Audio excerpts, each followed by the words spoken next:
Bonjour, c'est Ursule encore. On est le 21 septembre 2020. Alors je viens sur la trompette une seconde fois aujourd'hui et je viens proclamer le retour de notre Seigneur Jésus-Christ. Amen. Que le Seigneur nous donne de nous apprêter et que vraiment nous puissions prendre au sérieux ces avertissements, parce que l'être humain a cela, a ce comportement-là que quand tout semble tranquille, il ne grouille pas beaucoup. Il a l'impression que tout est sous contrôle. Pardon, amen. Mais la Bible dit quoi? Quand les gens diront paix, paix et sécurité sur la terre, paix, paix et sécurité, c'est alors qu'une ruine s'abattra sur la terre. Amen. Alors,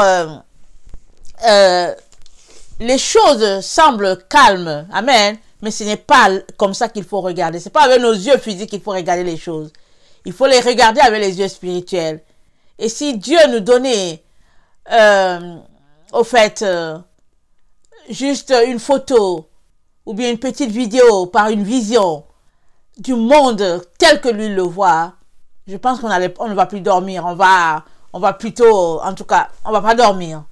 On va se mettre à alerter tout le monde. Amen. Et parce que on est dans les temps de la fin. Amen. On est dans les temps de la fin. Et que le Seigneur vraiment nous donne de nous arrêter, de prier d'abord. Et la conviction, elle vient dans la prière. Amen. Ce n'est pas parce que telle personne va te dire que c'est ça et telle autre va te dire non que tu vas acquérir la conviction. La conviction de la proximité du retour du Seigneur, c'est dans la prière que tu l'acquiers. Et c'est le Seigneur qui te le communique. C'est lui qui download ça dans ton esprit. Amen. Et tu sais que tu sais que tu sais. Amen. Alors que le Seigneur bénisse sa parole. Alors, je viens faire une seconde vidéo sur toujours le même thème, Apocalypse à ta portée. Alors, j'ai déjà apporté plusieurs thèmes. Et là, je viens d'apporter le thème de la persévérance. Parce que là, le Seigneur a voulu que je revienne là-dessus, sur Apocalypse 3, là. Et que je mette l'accent sur la persévérance. Parce que c'est un élément très important. Amen. Nous les enfants, nous les humains, disons comme ça, on n'aime pas souffrir. Il n'y a personne qui aime souffrir. Mais souffrir, ça dépend de quel point de vue tu te tiens, de quel côté tu te tiens. Parce que c'est la souffrance qui cloue la chair. Alors si tu la refuses, tu ne sais pas comment ta chair sera clouée. Tu as besoin de l'accepter afin de pouvoir la supporter. Et pendant que tu la supportes, elle te donne de persévérer. Amen. Et puis d'arriver à l'endroit que le Seigneur aimerait que tu arrives. Parce qu'on n'arrive pas à ces endroits stratégiques-là par la chair. Non. On arrive par l'esprit. Amen.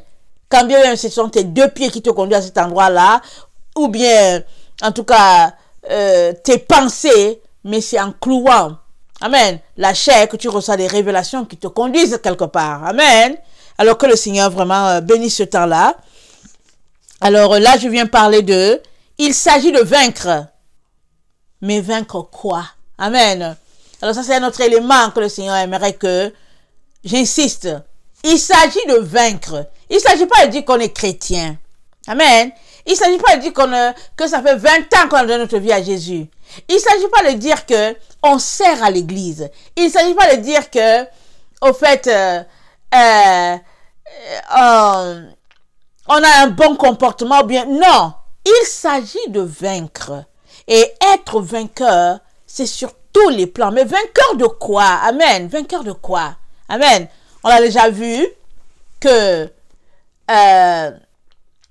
les athlètes, quand ils courent pour remporter un prix. Paul l'a dit, amen, il a bien pointé cela. Ils courent pour remporter un prix. Parce que si tu cours et que tu veux être dernier, ça ne vaut pas la peine de courir, n'est-ce pas? Tu cours pour remporter un prix. Et souvent, on prend les 3 premiers. Et souvent, la fierté est de finir quand même la course. Il y en a qui démissionnent, on a plus honte qu'autre chose. Mais, ceux-là qui savent que bon, ils l'ont pas, les 3 premiers sont déjà arrivés, ils finissent. Et c'est ça la fierté. C'est ça la joie, le bonheur d'avoir fini. Et de bien finir, bien sûr. Alors, pas finir étant blessé et tout. Finir, et on sait que les autres ont gagné la course. Mais dans notre cas, le Seigneur aimerait que on soit vainqueur dans notre fil. Amen. ce pourquoi on file, j'ai dit on file, ce pourquoi on court, le Seigneur aimerait qu'on soit vainqueur. Parce qu'il nous a appelés à ce poste-là dès avant le commencement du monde. Mais comment sauras-tu? Comment sauras-tu que Dieu t'appelle à faire ceci ou cela? C'est par ta vie de renoncement à toi-même pour épouser Jésus-Christ. Amen. Dans toutes ses valeurs, dans toute sa théorie, sa doctrine et tout.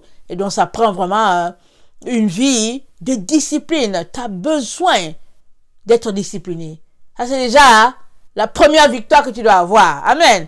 Première victoire, tu dois t'organiser et être discipliné. Vous savez, on foisonne d'activités. C'est partout, c'est-à-dire, et aujourd'hui avec les cellulaires et puis tout, on a toujours l'impression qu'on a quelque chose à faire. On est tellement occupé qu'on a l'impression que vraiment c'est utile. Alors que souvent on est juste assis là. Et puis vraiment en train de perdre le temps. Amen. Mais si on était organisé, si on avait un planning, si on avait un canevas et qu'on établit nos objectifs dès en partant, ça va beaucoup nous aider. Il est donc très important que tu puisses prendre une feuille ou bien ton carnet de notes ou bien un petit tableau. Tu mets tes objectifs là-dessus, tu colles ça dans ta chambre ou bien sur un mur. Tu dis que voilà, ici, je suis ici, j'aimerais arriver là. Et tu pries là-dessus. Tu seras étonné. Amen. Tu seras étonné. Alors, vous savez, je l'ai déjà dit dans plusieurs de mes vidéos que le Seigneur m'a fait sortir des bancs. J'étais retournée sur les bancs. Je suis mère au foyer et j'ai fait 8 enfants. Et après mes enfants, je me suis dit, bon voilà, bientôt le dernier enfant va pouvoir aller à l'école. Alors, donc, je risque d'être à la maison là, juste à ne pas faire grand-chose. Alors, je vais... en tout cas, je vais faire quelque chose. Je vais travailler et je comptais aller m'occuper des personnes âgées et puis les personnes à difficulté à mobilité réduite. Je me suis dit, bon, je vais aller de ce côté-là, surtout que le cœur de Dieu est vers ces gens de personnes-là aussi. Donc, pendant que j'étais là-bas, le Seigneur m'a dit d'aller en ligne. Amen. Je ne savais pas trop bien pourquoi il voulait que j'aille en ligne, mais je me suis retrouvée à aller en ligne. Et puis, bon, de fil en aiguille, et c'est comme ça que j'ai commencé mon ministère. Amen. Timidement, petit à petit. Et puis bon, je me retrouve là où je suis. Mais, il y a 2 ou 3 jours, j'étais en train de mettre un peu de l'ordre dans mes affaires. Je me suis rendu compte que j'avais un cahier. Amen. Et dans le cahier, j'avais mis tous mes objectifs. Je les avais mis l'endroit où je voulais.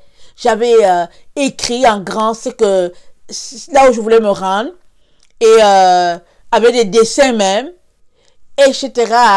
Et finalement, je me suis rendue en ligne, en train de prêcher la parole de Dieu, mais rien à voir avec ce que j'avais écrit. Amen. Parce qu'effectivement, je voulais bien me retrouver en ligne. Ça faisait partie de mes objectifs, puisque le Seigneur me disait d'aller en ligne. Mais moi, je ne savais pas pourquoi il voulait que j'y aille. Amen. Je ne savais pas pourquoi il voulait que j'y aille. Et j'ai fini par me rendre compte que il y avait une dualité en moi qui faisait que je n'arrivais jamais à trouver ce que le Seigneur voulait que je fasse. Tout en moi criait parole de Dieu. Tout en moi, ça dit que quand je m'assois seulement, ce n'est que la parole de Dieu qui est en moi, qui vient de partout. Mais je voulais quand même aller en ligne. Je savais que je devais aller en ligne, mais ce n'était pas pour la parole de Dieu parce que je ne savais même pas comment j'allais faire. Amen. Parce que souvent on se sent incapable. On se regarde, on ne se sent pas digne. Amen. Non, je ne me suis jamais senti capable d'apporter une parole quelconque en ligne. Amen. Encore moins de me retrouver en ligne. Mais c'était redondant qu'il fallait que j'aille en ligne. Alors je me suis dit, certainement, il veut que j'aille en ligne, peut-être pour que je fasse du business. C'est comme ça qu'on pense du coup. Amen. Alors, quand j'ai fini par sortir, c'est-à-dire laisser aller les cours pour lesquels je m'étais inscrite, et que je suis venue m'asseoir à la maison, prier, et puis pour dire, Seigneur, aide-moi, puisque là, j'avais fini par entendre de sa part qu'il fallait que j'aille prêcher la parole. Quand je me suis limitée à un seul appel pour dire, ok, Seigneur, aide-moi, aide-moi, j'ai fini par trouver que, au fait, depuis toujours, il avait aspiré, il avait souhaité, ce n'est que ça qu'il voulait, que j'aille prêcher la parole de Dieu. Et puis, moi, je savais que le Seigneur voulait que je prêche, mais je pensais à un endroit bien précis. Amen. Mais c'est pas ça que le Seigneur voulait. Et par sa grâce, j'ai fini par retrouver ce qu'il voulait que je fasse. Mais avant de me rendre là, j'avais un cahier. Amen. Avec les objectifs. Je ne sais pas si j'avais 10 comme ça ou bien 12, je ne me rappelle pas. Et j'étais étonnée. Ça m'a beaucoup aidé. Parce que tous les jours, j'ouvrais le cahier. Je regardais. Je confessais ce que j'avais écrit. Et le Seigneur, dans sa grâce, il a béni. Parce que ce n'était pas là-bas que je voulais aller là, que c'était ça. Et lui, il m'a orienté à me retrouver là où je suis. Alors, si tu n'as pas des objectifs, c'est juste vague. Amen. C'est juste dans le vide, c'est vague. Alors, comment est-ce qu'il va t'aider? Il est toujours important de venir avec tes 2 poissons et tes 5 bouts de pain pour dire, Seigneur, voilà ce que j'ai. Et le Seigneur va bénir. Mais si tu n'apportes rien, ben, il n'y a rien, tu n'as rien. Amen. Il dit, celui qui n'a pas, on notera même ce qu'il a. Amen. Mais celui qui a, on va encore multiplier, on va lui donner encore plus. Et quelque chose. Cette parole, elle est divine. Et quelque chose. Viens avec quelque chose devant le Seigneur et il bénira. Amen. Alors, une fois que tes objectifs sont établis, ça c'est déjà une victoire. Tu viens d'avoir une victoire parce que là, tu es organisé. Amen. Et tu marches selon ton canevas établi. Ne marche pas en dehors. Sois strict là-dessus. Non seulement tu vas acquérir de la discipline, tu seras organisé et aussi, tu es en train de t'attendre à quelque chose. Amen. L'esprit est disposé à attendre quelque chose parce que là, l'esprit veut quelque chose. Amen. Alors, allons-y lire Éphésiens 5, le verset 8 à 11. Amen. Alors, le Seigneur nous dit qu'il s'agit de vaincre. Dans Apocalypse, il est question de cela. Parce que si tu n'es pas vainqueur, tu ne te rendras pas. Mais c'est parce que tu auras été vainqueur que tu verras la face du Père et la face du Fils. Amen. Pour cela, tu as besoin de certains éléments. On a déjà commencé à parler d'objectifs à se fixer. Amen. Et là, maintenant, allons-y lire un deuxième élément dans Éphésiens. Dans le deuxième, peut-être 3, dans Éphésiens. Et on va s'arrêter là-dessus. Amen. Éphésiens 5, le verset 8 à 11. Ça nous dit ceci. Que personne ne vous séduise par de vains discours. Car c'est à cause de ces choses-là que la colère de Dieu vient sur les fils de la rébellion. Que personne ne vous séduise par de vains discours. C'est à toi de régler le problème. Amen. C'est déjà là la consigne là. Tu as établi tes objectifs et on te dit que personne ne te séduise. Parce que tu peux te retrouver à partager tes objectifs à quelqu'un d'autre et la personne va te dire non, c'est pas ça. Amen. Et la personne va te détourner. Alors que personne ne te séduise. Et le Seigneur t'orientera parce que il est question de garder le focus à l'endroit où tu t'en vas. Amen. N'ayez donc aucune part avec eux. Autrefois, vous étiez ténèbres. Ta vie appartient à Jésus. Et le Seigneur parle, son Esprit Saint, la bouche de l'apôtre Paul, te dit, avant tu étais dans les ténèbres. Et maintenant, tu es un enfant de lumière. Alors il dit, puisque tu es enfant de lumière, marche selon la lumière. Ne marche plus selon les ténèbres. Parce que autrefois, c'est ce que tu étais, c'est ce que tu faisais. Marche comme un enfant de lumière. Parce que la victoire, tu l'auras marchant dans la lumière. Amen. Parce que les ténèbres, ça ne sert à rien. Ça te détourne de Dieu. On vient de lire, on vient de voir que les méchants ne prospèrent pas. Pardon. Mais il n'y a que ceux-là qui marchent selon le Seigneur, dont la vie va en crescendo.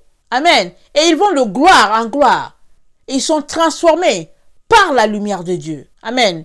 Alors, pour être victorieux, tu as besoin de marcher dans la lumière et de demeurer dans cette lumière-là. Et c'est quoi la lumière? La lumière, c'est la vérité. Amen. La vérité, c'est elle, la lumière.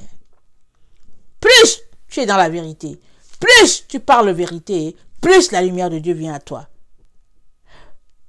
Plus tu es dans le mensonge, plus tu es dans l'hypocrisie, alors les ténèbres t'envahissent. C'est deux mondes. C'est deux destins. Amen. Deux mondes, deux destins. À toi de choisir. Ne choisis surtout pas la lumière, mais tes actions montrent que tu es dans les ténèbres. Parce que c'est pire pour toi. C'est un dégât pour toi-même. C'est un dégât pour ton âme. C'est un dégât pour ta propre personne. Même ton corps va souffrir.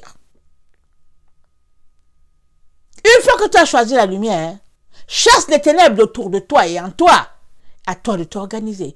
Par les objectifs que tu t'es établis, tu parviendras. Parce que quand tu te fixes les objectifs, j'espère que tu n'oublies pas de mettre dedans la prière. Parce que les choses de Dieu, on ne connecte à cela que par les choses de Dieu aussi. Si tu veux atteindre les objectifs, savoir la raison pour laquelle tu es sur la terre, ce n'est pas en jouant au ballon que tu vas te connecter à ça. C'est les genoux au sol.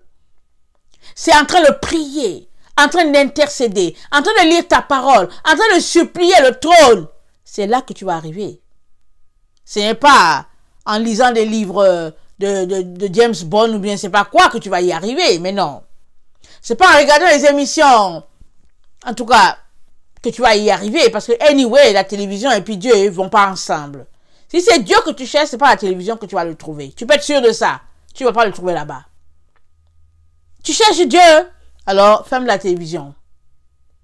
Mais si tu penses que tu vas le trouver à la télévision, alors ce n'est que du leurre. Alors,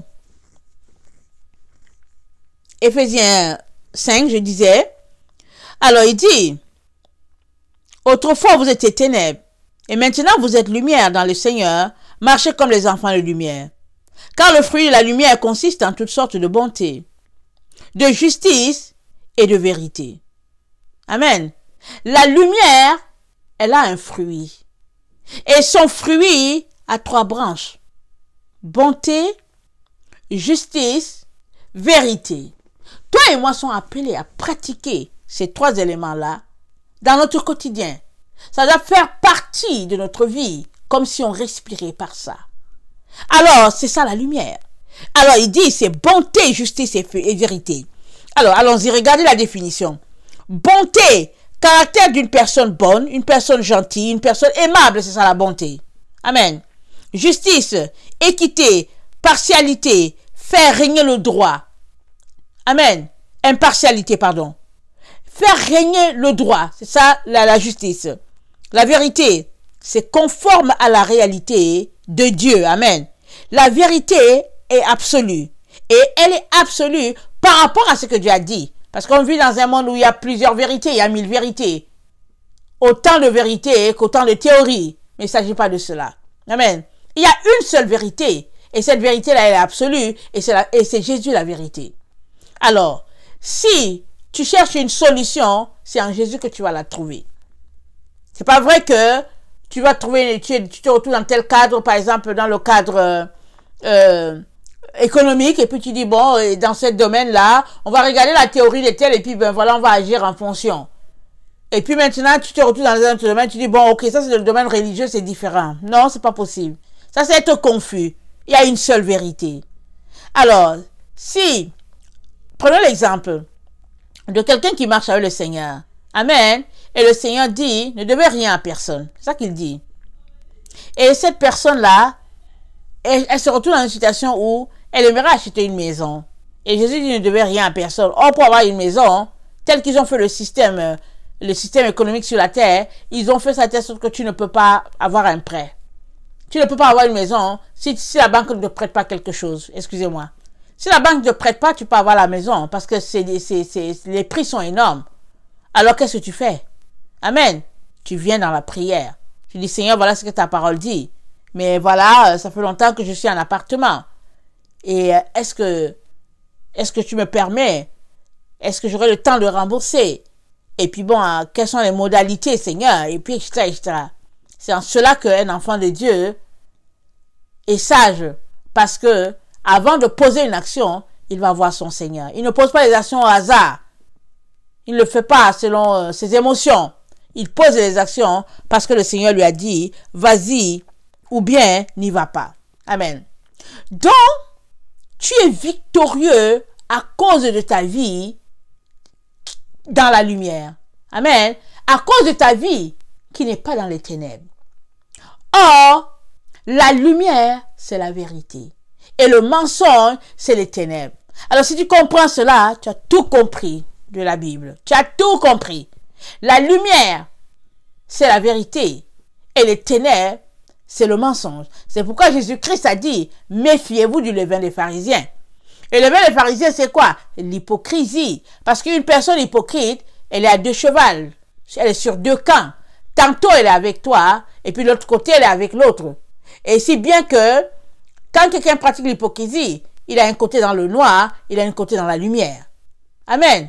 Et le Seigneur dit de sortir de là. Parce que ça t'empêchera d'arriver.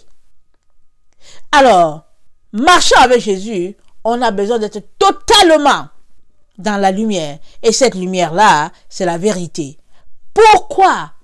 Parce que ce n'est que par la vérité que non seulement c'est pas la vérité que nous avons été enfantés, parce écoutez, on vient de lire que il nous a régénérés par sa parole.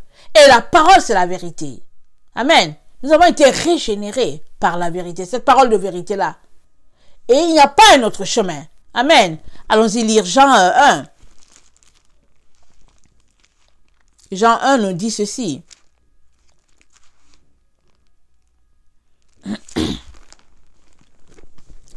Au commencement était la parole. Et la parole était avec Dieu. Et la parole était Dieu. C'est ça qui était au commencement. Amen. Elle était au commencement avec Dieu. Et toutes choses ont été faites par elle. Et rien de ce qui a été fait n'a été fait sans elle. Elle était la vie. Pardon, en elle était la vie. Et la vie était la lumière des hommes. La vie, c'était elle, la lumière des hommes. La lumière, lui, dans les ténèbres. Et les ténèbres ne l'ont point reçue. Il y eut un homme envoyé de Dieu. Son nom était Jean. Il vint pour servir de témoin, pour rendre témoignage à la lumière, afin que tous crussent par lui. Il n'était pas la lumière, mais il parut pour rendre témoignage à la lumière. Cette lumière était la véritable lumière qui, en venant dans le monde, éclaire tout homme. Elle était dans le monde, et le monde a été fait par elle. Et le monde ne l'a point connue. Elle est venue chez les siens, et les siens ne l'ont point reçue.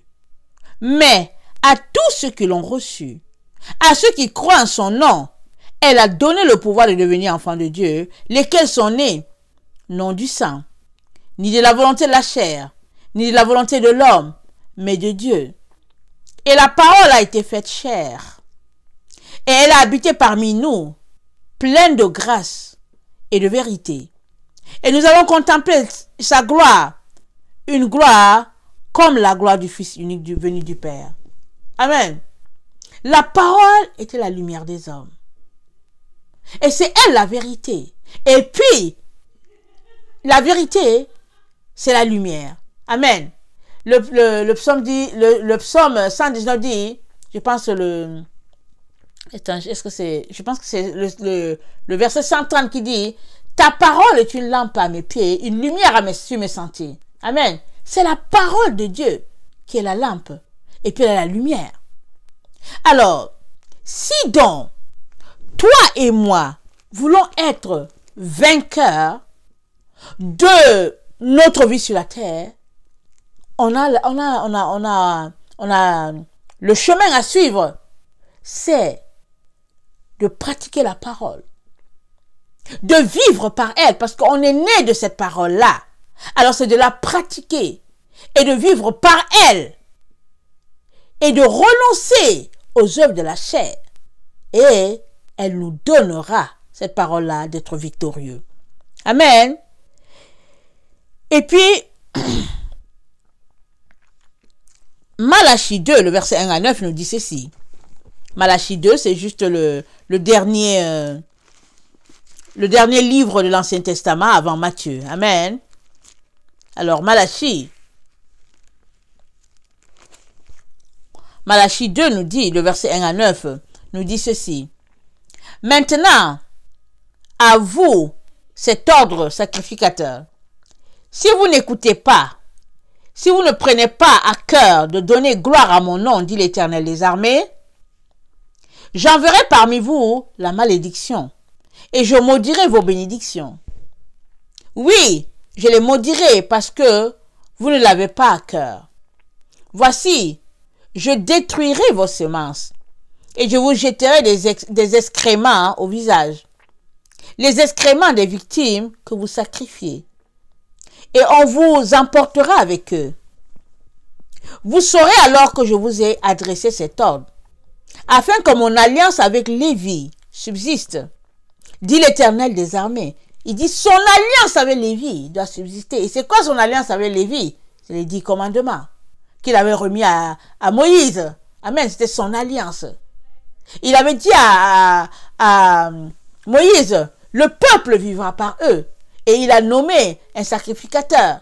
Amen. Et puis Moïse était comme, il représentait Dieu. Amen, pour eux. Parce que Dieu parlait à Moïse et puis Moïse de leur communiquer. Mais il y avait un sacrificateur au milieu. Et Dieu avait donné toutes les consignes. Amen. Alors Dieu dit, vous saurez alors que je vous ai adressé cet ordre, afin que mon alliance avec Lévi subsiste, dit l'Éternel des armées. Mon alliance avec lui était une alliance de vie et de paix. Ce que je lui ai accordé pour qu'il me craignît. Une alliance de vie et de paix. Amen. Il a eu pour moi de la crainte. Il a tremblé devant mon nom. La loi de la vérité était dans sa bouche. La vérité, c'est la lumière. La loi de la vérité était dans la bouche de Lévi. Amen. Alors, la Bible nous dit que toi et moi sommes sacrificateurs. Jésus a fait de nous un royaume de sacrificateurs. Toi et moi sommes des sacrificateurs. Donc, de notre bouche doit sortir, amen, la loi de la vérité. Et c'est quoi cette loi de la vérité? C'est les 10 commandements. Amen. C'est tout ce que Dieu a décrit, a détaillé à Israël d'observer. Mais malheureusement, on fait partie d'une génération où on nous dit que les 10 commandements sont passés, qu'on n'a plus besoin de cela, qu'on a juste besoin de lire notre Nouveau Testament et que la vie est belle. Mais la question est celle-ci. Le Nouveau Testament, on l'a pris au milieu. Parce que le Nouveau Testament, c'est l'accomplissement de l'Ancien Testament. Alors, pour connaître la doctrine de quelqu'un, on ne la prend pas au milieu de la pomme. Amen. Quand tu veux manger une pomme, tu ne la prends pas au milieu. Tu commences à son début. Amen. Alors, il y a un début à cette loi-là. Il y a un début à l'alliance que Dieu a établie avec Lévi. Mais nous, notre génération, on nous a appris que une fois qu'on donne notre vie à Jésus, on est sauvé, on n'a plus besoin de rien. Et que l'Ancien Testament, c'est pas utile et qu'on peut pas, c'est pas grave si on le lit pas. Si bien que finalement, on a une génération qui s'est élevée comme des champignons, mais qui ne connaissent rien à la loi de Dieu. Mais si tu ne connais pas la loi de Dieu, si tu ne sais pas ce que Dieu a dit, comment vas-tu vivre par elle? Comment vas-tu vivre selon ses consignes? Tu ne sais pas ce qu'il a dit. Mais maintenant, comment vas-tu savoir si tu ne lis pas? Si tu ne prends pas le temps avec ce Dieu-là, comment vas-tu savoir ce qu'il a dit? Amen. Alors la loi de la vérité était dans sa bouche. Et l'iniquité ne s'est point trouvée sur ses lèvres. Alléluia. Si la vérité est dans ta bouche là, comment vas-tu pécher? Tu ne peux pas, les deux, tu ne peux pas faire ça. Les deux ne vont pas ensemble. La loi est déjà dans ta bouche. Et alors il n'y a pas de place pour le mensonge. Il n'y en a pas, il n'y a pas de place pour le péché. Oh, de la bouche, comme a dit l'apôtre Jacques, ne peut sortir deux sources différentes. Soit l'eau est amère, soit elle est succulente, soit l'eau est salée, soit elle est agréable à boire. Amen. Mais si, de la même source, sortait de l'eau salée et puis de l'eau douce, il y a un problème. Amen. On se poserait des questions sur cette source-là. Alors, il dit, il a marché avec moi dans la paix et dans la droiture, et il a détourné du mal beaucoup d'hommes. Amen.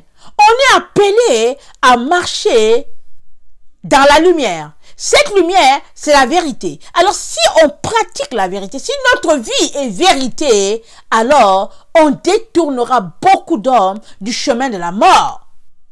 Parce que nous sommes le reflet de sa gloire. Nous sommes chacun une lumière en soi. Et pour que ta lumière puisse briller, il faut laisser aller les œuvres des ténèbres. Verset 7. Car les lèvres du sacrificateur doivent garder la science. Et c'est à sa bouche qu'on demande la loi, parce qu'il est un envoyé de l'Éternel des armées, les sacrificateurs. Mais vous, vous vous êtes écarté de la voie. Vous avez fait de la loi une occasion de chute pour plusieurs. On s'est écarté.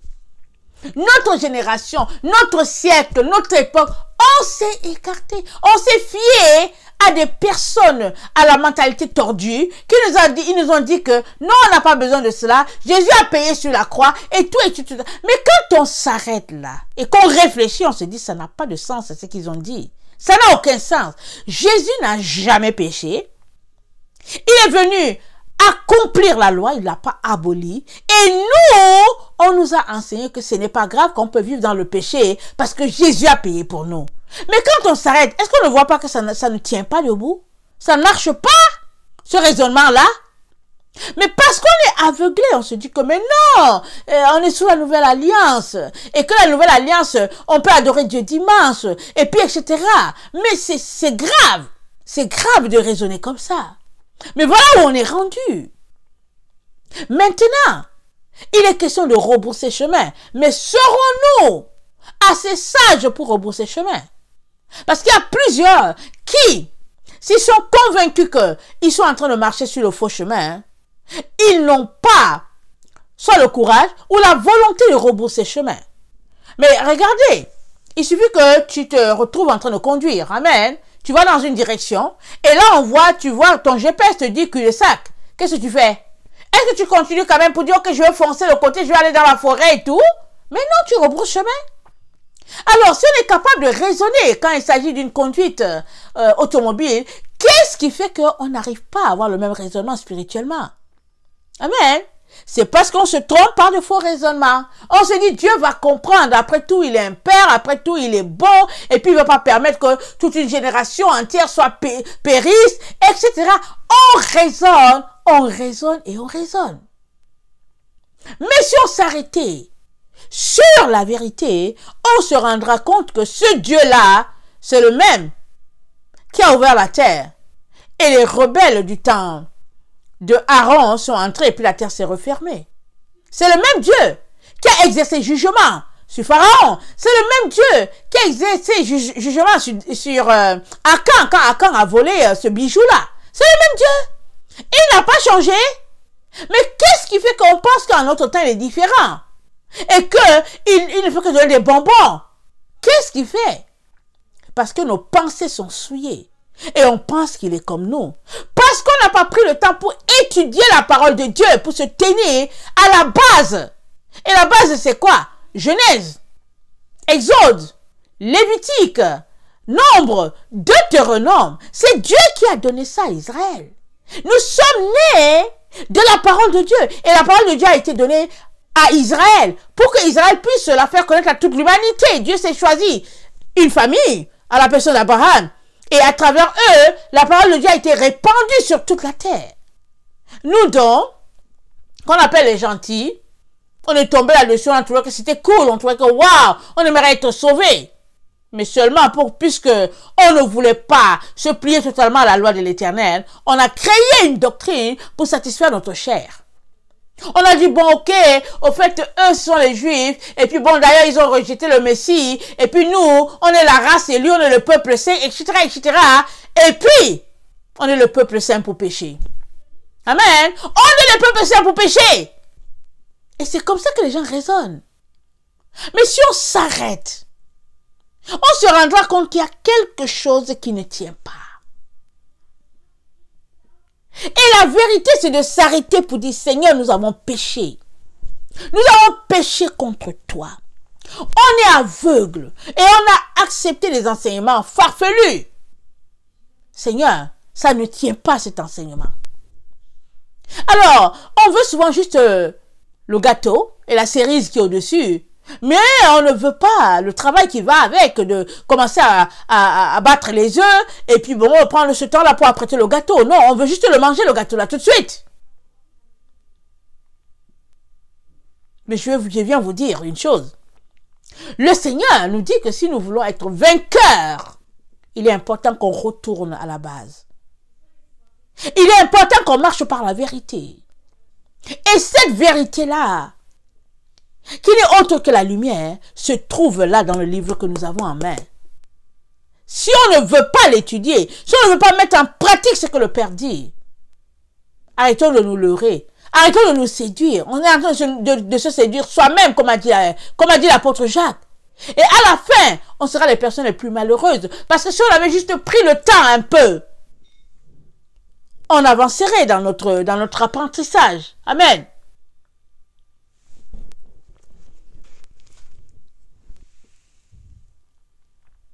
Vous avez fait de la loi une occasion de chute pour plusieurs. Vous avez violé l'alliance de Lévi, dit l'Éternel des armées. Et moi, je vous rendrai méprisable et vil aux yeux de tout le peuple. Parce que vous n'avez pas gardé mes voies. Et que vous avez égaré à l'apparence des personnes quand vous interprétez la loi. Vous avez égaré des personnes. Vous avez interprété la loi. C'est ça notre génération. Mais aujourd'hui, il est très important qu'on s'arrête, qu'on demande pardon à Dieu pour nous-mêmes, pour ceux-là qui ont envoyé un tel enseignement, et qu'on retourne à la vérité. Parce qu'on ne peut pas se retrouver dans la présence de Dieu si on méprise sa loi. D'ailleurs, on ne la connaît pas pour plusieurs. Plusieurs ne savent pas ce que Dieu a dit. Plusieurs.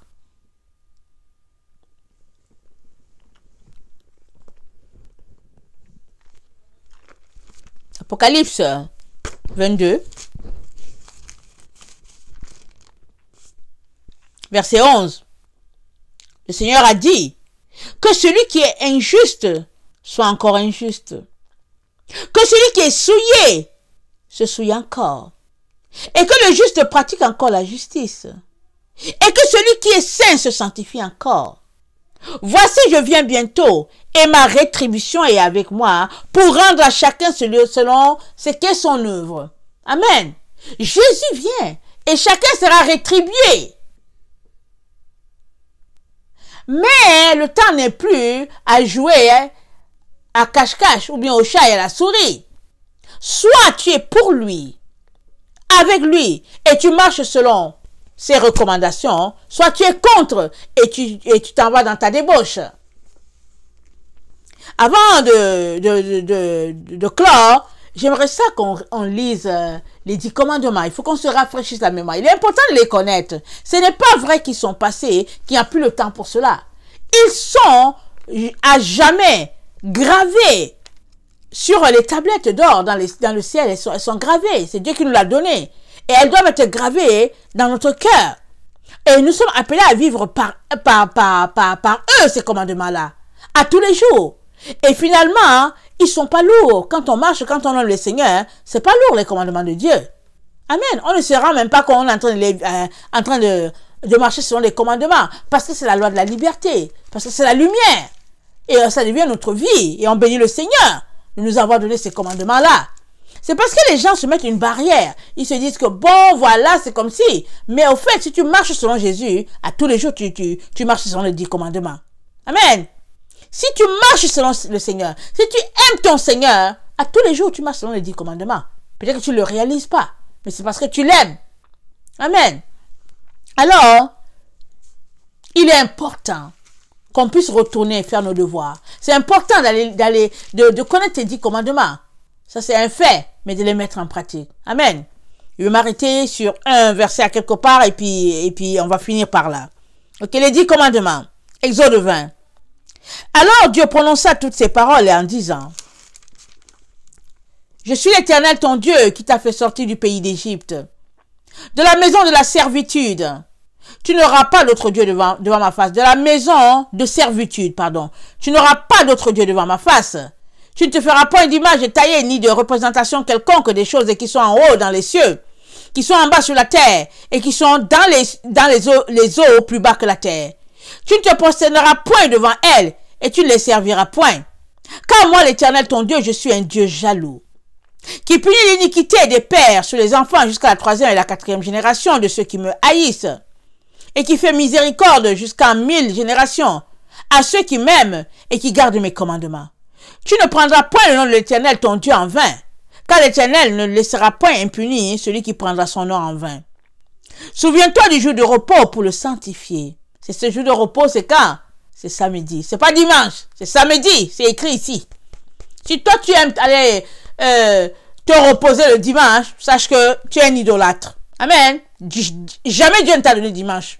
Tu es idolâtre en l'adorant dimanche, en disant que c'est le jour du repos. C'est samedi.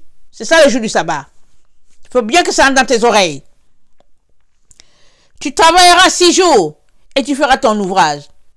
Mais le 7e jour est le jour du repos de l'Éternel, ton Dieu. Tu ne feras aucun ouvrage, ni toi, ni ton fils, ni ta fille, ni ton serviteur, ni ta servante, ni ton bétail, ni l'étranger qui est dans tes portes. Car en 6 jours l'Éternel a fait les cieux, la terre et la mer, et tout ce qui y est contenu. Et il s'est reposé le 7e jour. C'est pourquoi l'Éternel a béni le jour du repos et l'a sanctifié. Le jour du repos est sanctifié. Et tu sais ce que ça veut dire? Ça veut dire mis à part. Il est sanctifié. Mais on nous a dit non, c'est pas grave, on peut adorer Dieu dimanche et puis tu peux te reposer n'importe quand. On nous a donné des enseignements disant qu'on peut se reposer quand on veut.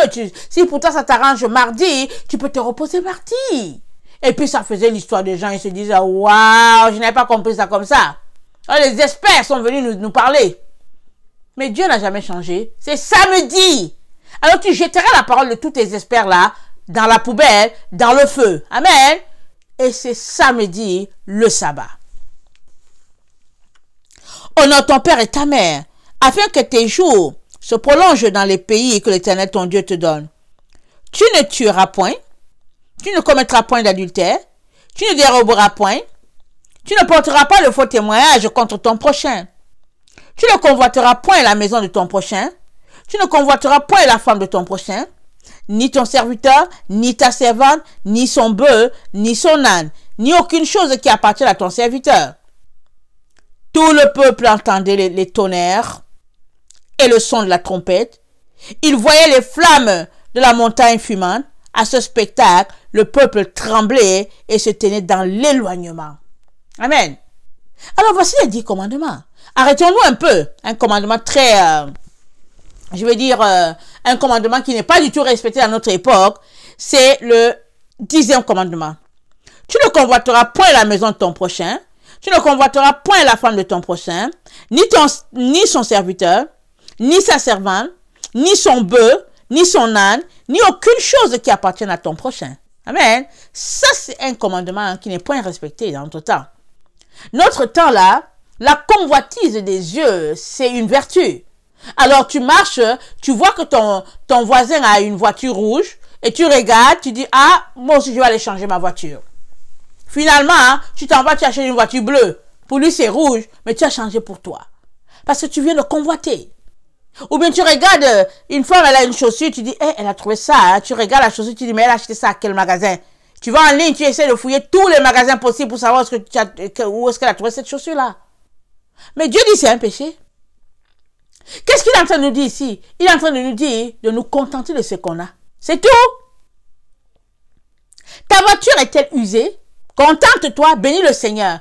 Parce que notre vie ne dépend pas des biens matériels.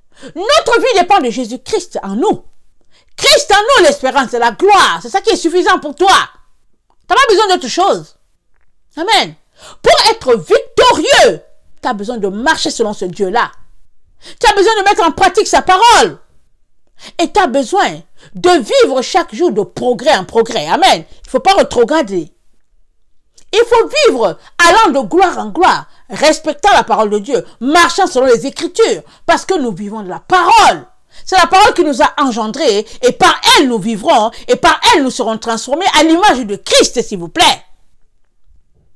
Amen. Il est vraiment très important, mes chers frères et chères sœurs, qu'on sache que rien n'est donné. Amen. Rien n'est donné. Si on est des paresseux, on n'arrivera pas. Dieu nous a, c'est-à-dire qu'il a tout mis entre nos mains sur un plateau d'or. Parce qu'il y a des gens qui ont vécu avant nous, ils n'avaient pas ces livres-là. Amen, ils n'avaient pas les 66 livres. On les a, béni le Seigneur. Mais il faut les lire. Il faudrait les lire et mettre en pratique.